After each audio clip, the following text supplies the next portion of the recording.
ઉજવી હતી.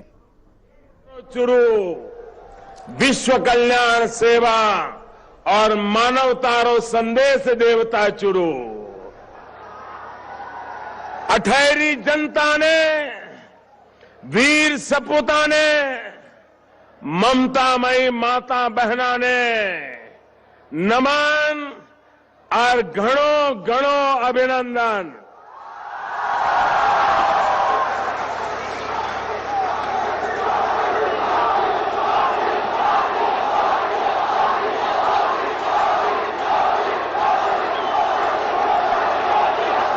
आज आपका मिजाज कुछ और लग रहा है.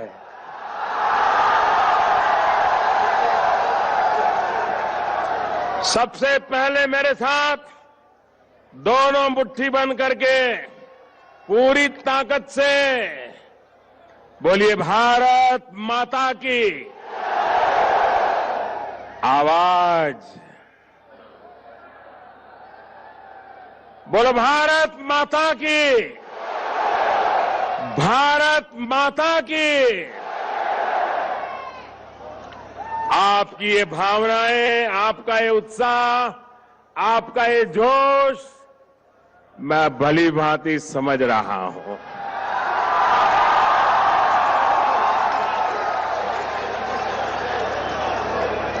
आज एक ऐसी पल है, आओ हम सब भारत के पराक्रमी वीरों को नमन करें, सर झुका करके नमन करें.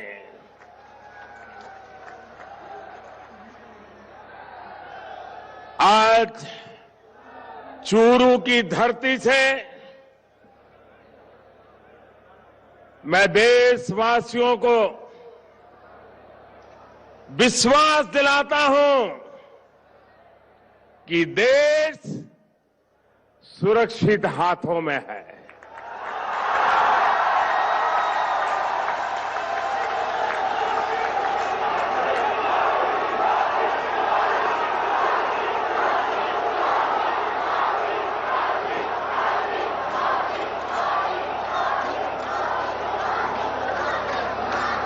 भाई और बहनों,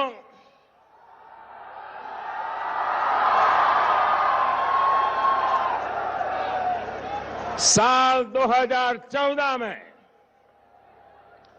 विजय शंखनाद युवा संगम के दौरान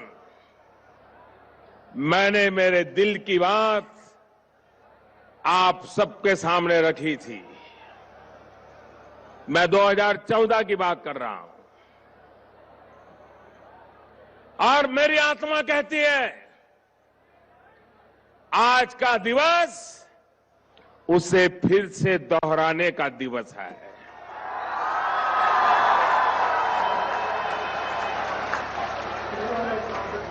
और चुरू की धरती से मैं देशवासियों को फिर से एक बार 2014 के मेरे इन शब्दों को मां भारती के वीरों को नमन करते हुए आज मैं फिर से दोहरा रहा हूं. सौगंध मुझे है मिट्टी की, मैं देश नहीं मिटने दूंगा. मैं देश नहीं रुकने दूंगा, मैं देश नहीं झुकने दूंगा. मेरा वचन है, मेरा वचन है भारत मां को, मेरा वचन है भारत मां को, तेरा शीश झुकने नहीं दूंगा.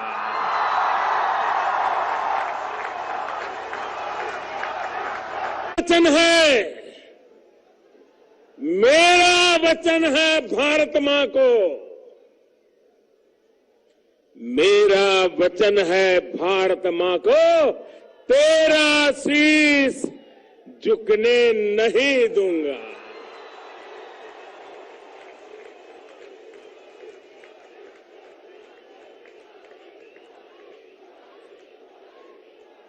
सौगंध मुझे इस मिट्टी की,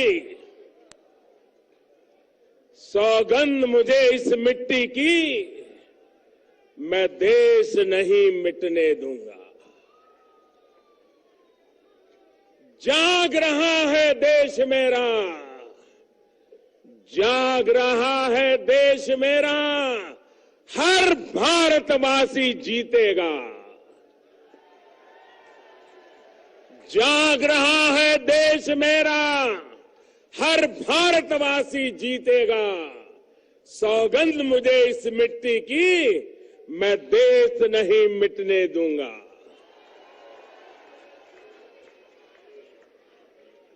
हमें देशवासियों, हमें फिर से दोहराना है और खुद को याद दिलाना है। हमें फिर से दोहराना है और खुद को याद दिलाना है।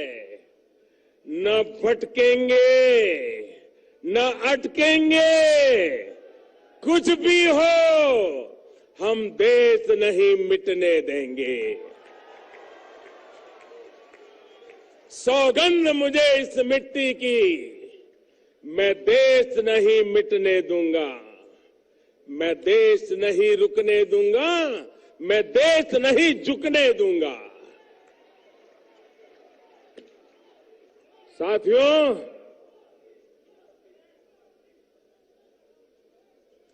देश से बढ़कर कुछ नहीं होता। देश की सेवा करने वालों को, देश के निर्माण में लगे हर व्यक्ति को आज के इस महत्वपूर्ण दिवस पर फिर एक बार ये प्रधान सेवक नमन करता है।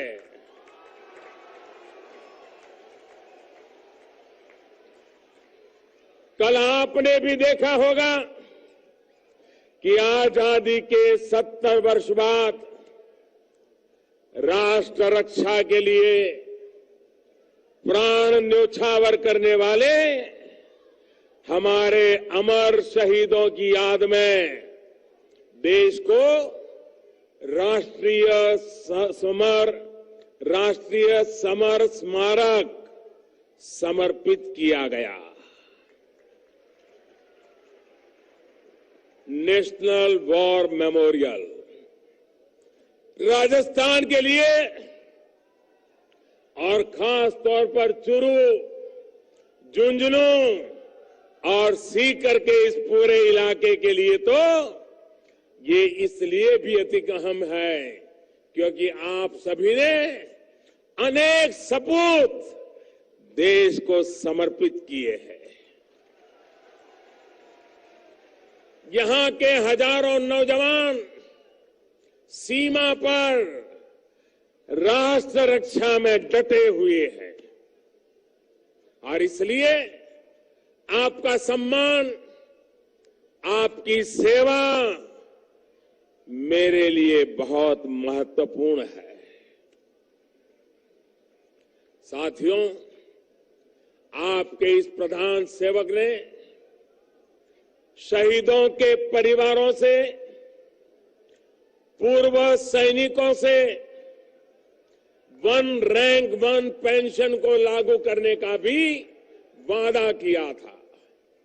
मुझे खुशी है कि चूरू और राजस्थान के हजारों परिवारों सहित देश भर के 20 लाख से अधिक सैनिक परिवारों को वन रैंक वन पेंशन का लाभ मिल चुका है।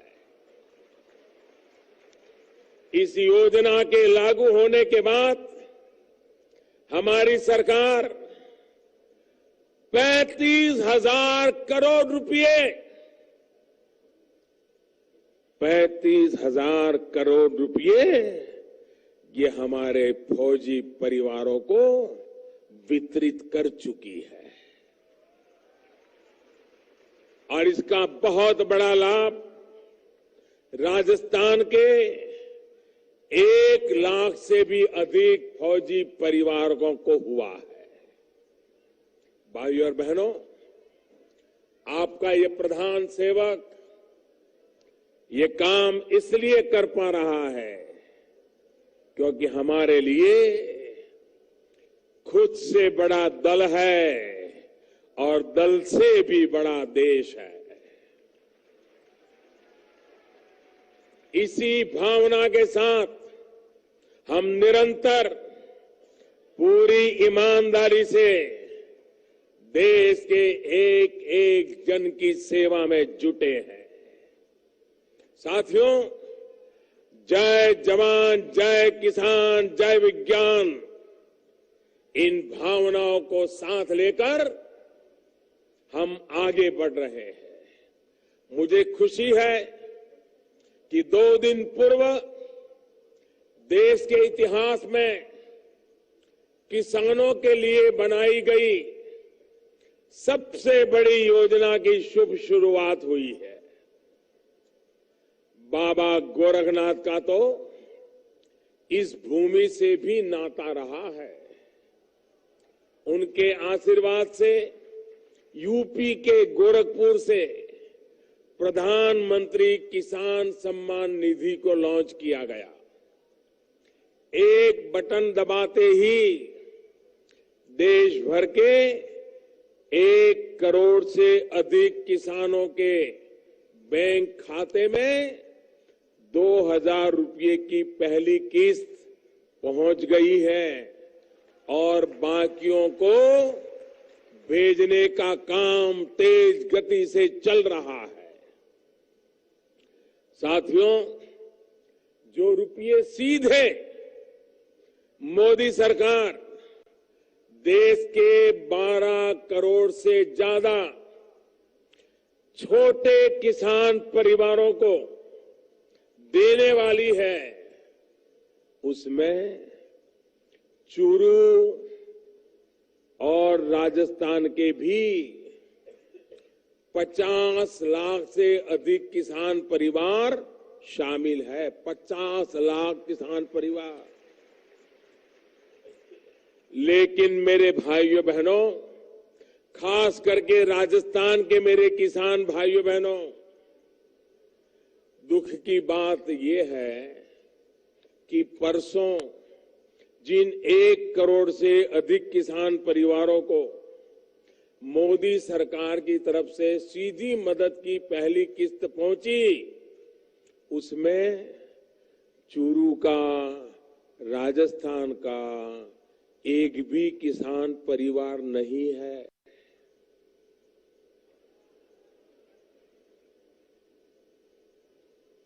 क्यों हुआ ऐसा?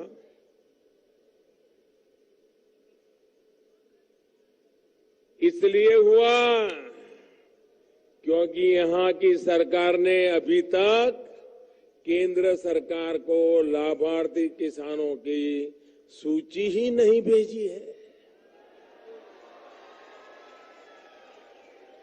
उत्तर प्रदेश ने भेजी, बिहार ने भेजी, महाराष्ट्र ने भेजी, गुजरात ने भेजी, तमिलनाडु समेत अनेक राज्यों ने सूची भेजी, लेकिन राजस्थान की कांग्रेस सरकार से किसानों की लिस्ट मिलने का हमें आज भी इंतजार है।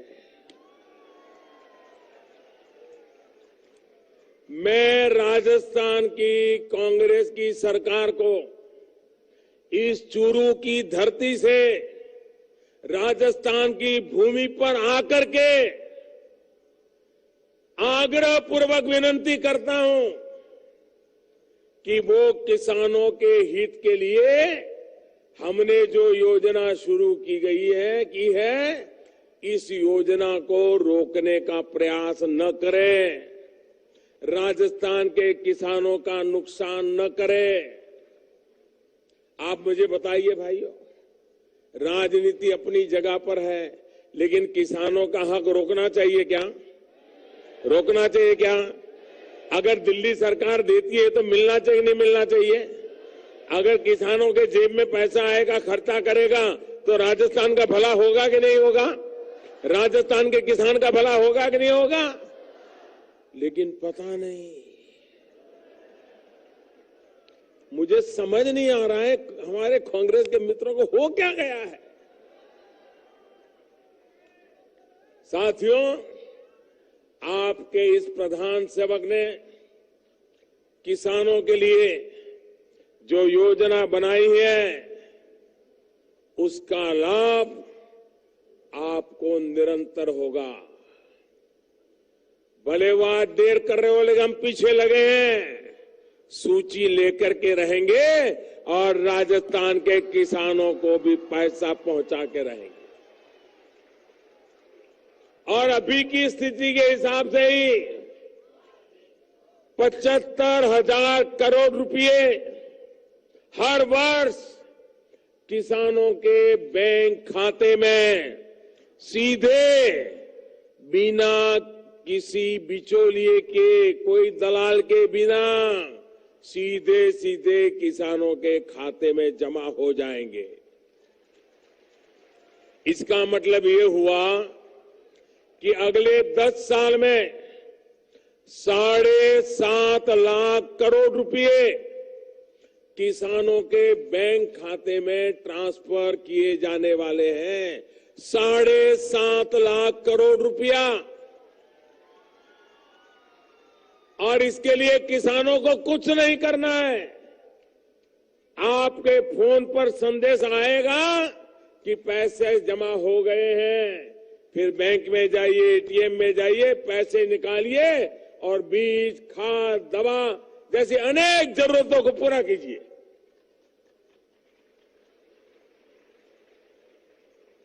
भाइयों बहनों, 1 फरवरी को जब संसद में इस योजना का ऐलान हमने किया था तो कई लोग कहने लगे थे कि ये हो ही नहीं पाएगा, ये नामुमकिन है। लेकिन अब नामुमकिन मुमकिन है, क्योंकि ये मोदी सरकार है। 25 दिन के भीतर भीतर किसानों के खातों में पहली किस्त पहुंचनी शुरू हो गई। साथियों, देश के किसान, देश के गरीब का कल्याण हमारी सरकार की प्राथमिकताओं में है। लेकिन जब उनसे जुड़ी योजनाओं पर भी राजनीति की जाती है तो दुख होता है। इसका एक और उदाहरण आयुष्मान भारत योजना। इस योजना के तहत देश भर में 50 करोड़ गरीबों को हर वर्ष 5 लाख रुपए का मुफ्त इलाज सुनिश्चित किया जा रहा है। अभी तक देश में 13 लाख से अधिक गरीब मरीजों को मुफ्त में इलाज मिल चुका है। लेकिन इसमें भी, इन 13 लाख लोगों में भी राजस्थान का एक भी भाई, एक भी बहन या एक भी बच्चा नहीं है। कारण क्या है? क्या कारण है? क्या कारण है? सारे देश को मिला, क्योंकि यहां की कांग्रेस सरकार ने इस योजना से जुड़ने के लिए भी गंभीरता नहीं दिखाई है। मेरा राजस्थान सरकार से ये भी आग्रह है कि जल्द से जल्द आयुष्मान योजना से जुड़कर यहां के गरीब परिवारों के जीवन को आसान बनाने का काम करे। साथियों, स्वास्थ्य हो, शिक्षा हो, हमारी सरकार सबका साथ सबका विकास के मंत्र पर चल रही है। हम ऐसे लक्ष्य पूरे करने का प्रयास कर रहे हैं जिनके बारे में पहले कोई सोच ही नहीं सकता था। ये बदला हुआ भारत नई रफ्तार के साथ काम कर रहा है। मुझे इस बात का गर्व है कि पिछले 4 साल में ही गरीबों के लिए 1.5 करोड़ मकान बन चुके हैं। स्थिति ये है कि अगर पुरानी गति से हम काम करते तो हमें इतने मकान बनाने में शायद कई दशक लग जाते और 3-3 पीढ़ी तक शायद पक्का घर रहने को नहीं मिलता। राजस्थान में भी प्रधानमंत्री आवास योजना के तहत 7 लाख से अधिक घर गरीबों के बन चुके हैं, जिसमें से 7,000 से अधिक ये हमारे चूरू जिले में ही बने हैं। साथियों, गरीबों को घर मिल ही रहे हैं, साथ ही मध्यम वर्ग के घर के सपने को भी पूरा किया जा रहा है। होम लोन के ब्याज पर छूट की योजना से मध्यम वर्ग के साथियों को 5 से 6 लाख रुपए तक की बचत 20 वर्ष की अवधि में तय है। इतना ही नहीं, पहले की सरकार के समय होम लोन की जो ब्याज दर 10% से अधिक हो चुकी थी और अब 8 या 9% है। साथियों, हाल में जीएसटी काउंसिल ने एक महत्वपूर्ण फैसला लिया है। घरों पर लगने वाले जीएसटी में बड़ी कटौती की गई है। अंडर कंस्ट्रक्शन प्रोजेक्ट्स में मकानों पर जीएसटी अब 12% से घटाकर सिर्फ 5%, तो एफोर्डेबल हाउसिंग पर इसको 8% से घटा करके सिर्फ 1% किया गया, 1% नाम मात्र का। इससे मध्यम वर्ग के उन साथियों को लाभ तय है जो घर खरीदने की सोच रहे हैं। इतना ही नहीं, एफोर्डेबल हाउसिंग की परिभाषा भी बदल गई है। दिल्ली एनसीआर, बेंगलुरु, चेन्नई, हैदराबाद, कोलकाता और मुंबई जैसे शहरों में 60 वर्ग मीटर कारपेट एरिया तक के घर एफोर्डेबल माने जाएंगे, जबकि नॉन मेट्रो शहरों में 90 वर्ग मीटर तक के घर एफोर्डेबल माने